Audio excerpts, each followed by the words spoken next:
Hi everyone, in front of me I've got a Google Pixel 5a and let me share with you how to show battery percentage on the status bar in this device.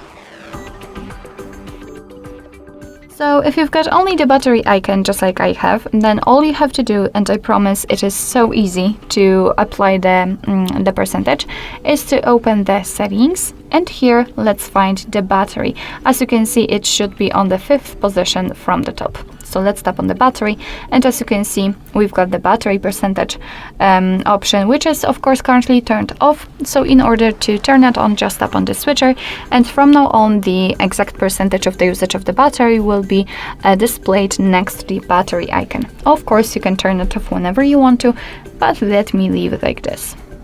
So basically that's all. This is how to show battery percentage on the status bar in your Google Pixel 5a. Thank you so much for watching. I hope that this video was helpful, and if it was, please hit the subscribe button and leave the thumbs up.